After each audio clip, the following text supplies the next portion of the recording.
magkaroon ng employment. Hindi naman government lang ang pwede mag-provide ng employment. Kailangan mo ng private sector lang. So, then papasok po yung investor. So, hopefully, sa bagay na to, we can also help each other out. No? I know some of you here work for big companies, so baka po yung companies niyo, and you can somehow tell them about the Philippines and areas where they can also participate in. So, investment. And then, of course, yung trade. No? So, we're promoting our goods, yung ating mga products to be sold in Hong Kong and other parts of the world. No? Pero, meron pa tayong isang aspeto ng economic relations, yung tourism. Meron po tayong mga Filipinos coming to Hong Kong, di ba? Alam niyo po yan, no?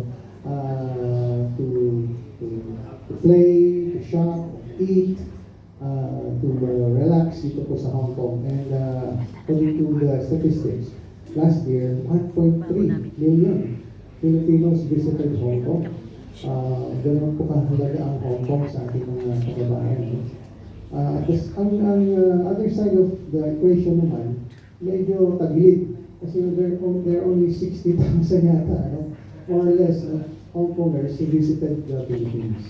Well, sa totoo lang naman talaga mas konti ang Hong Kongers. 7 million sila, 7.5 million. Tayo, 118 million. But gusto ko natin pandamihin pa yung mga Hong Kongers na pumunta ng Philippines. I think this year there will be a more intensive campaign to promote the Philippines as a tourism destination. So we have, wala po sa Hong Kong, pero nasa Shanghai po sila. DOT office, Department of Tourism office, pero they cover Hong Kong from Shanghai. So, magkakaroon mo sila ng campaign this year dito sa Hong Kong. So that's one. Secondly, sa ating notarials naman, no, ating mga frontline services, meron ho this coming Monday. I don't know kung may ka-flash natin, pero nasa Facebook yung announcement natin. Yung digital apostille. Na-explain na kanina yung kung ano yung apostille. Sa halip na dati, meron tayong red ribbon. Naalala niyo ba yun? Matagal na sa Hong Kong, may red ribbon, meron red seal o gold seal, yung iba. No? So ngayon, we're using apostille certificates. Pero yung apostille, mas pinaganda pa, in-improve pa, ginawa pang digital.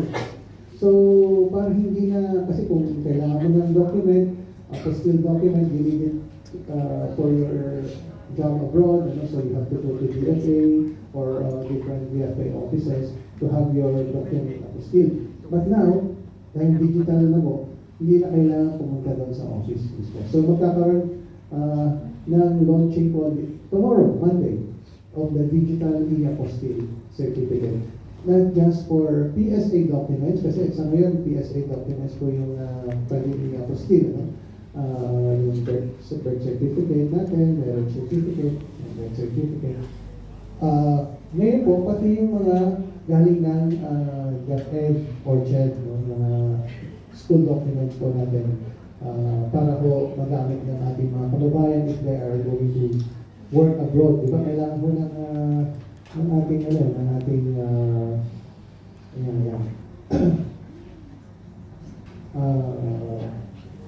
parang ating documents, credentials, no, for us to be able to work abroad. And of course, our employers abroad will not recognize our diploma without the e-apostille, or without the apostille. And for us to get the apostille, pipila na naman po tayo. But as I said now, in this new service of the government, hindi na rin po kailangan pumila. So you can have your apostille certificate for your school documents online. So if you have any children na kailangan nilang gumamit nito, please let them know. Okay? Or neighbors, nephews, nieces, okay? And third and last, na gusto kong idagdag, sa community po natin, community section natin, nag-announce din po tayo na call for nominations. Kasi for this year, 2026, we will be having our presidential awards for Filipinos abroad. Filipinos and individuals and organizations abroad. This award is given, of course, by the Office of the President through the Commission on Filipinos Overseas. So we want Hong Kong also to be represented in this very prestigious award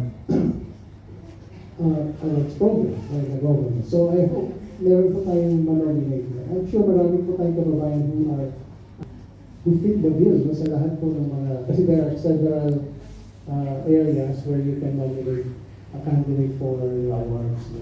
May Banaat Award, may Kaanog ng Bayan, you know?